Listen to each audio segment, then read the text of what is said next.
Hello mga beshi, magandang buhay! For today's video nga, ay narito tayo sa kapistahan ng Biglang Awa.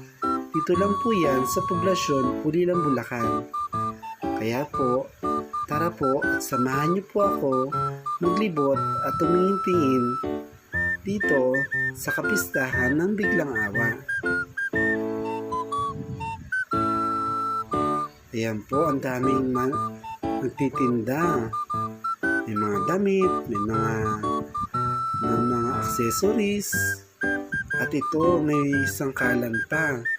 Mga chopping board, washing board, palo-palo. Ayan. Yan nga daw po ay gawa sa kahoy ng sampalok.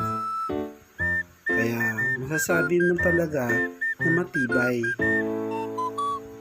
Matibay po ang pagkakagawa dyan kasi po ang kahoy ng sampalok ay sadya talagang matibay.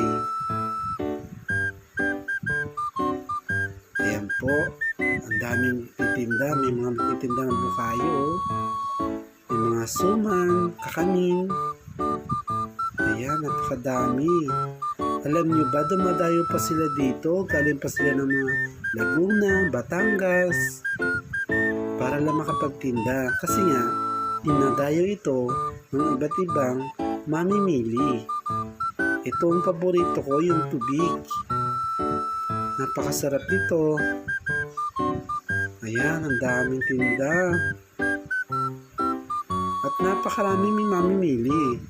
Dumadayo rito upang masaksihan ang piyesta ng Biglang Awa. Pupunta sila rito upang magsimba sa mahal na patron ng Mahal Birhen ng Biglang Awa. Ayan, napakaraming bebenta. May mga kitchen pa, oh. Iba't ibang uri ng mga palawit. May mga suman pa. Sumang muryekos, lihiya. Ayan, may mga kalamay pa, oh. Alam niyo ba, ang titinda ng mga kalamay dito, mga special. Gawa po ito sa iba't ibang lugar sa Pilipinas. Dumadayo dito upang magtinda. Ayan, may mga accessories. Iba't ibang uri ng kalamay ang binibenta rito. May mga pasalubong, pwede ipang regalo.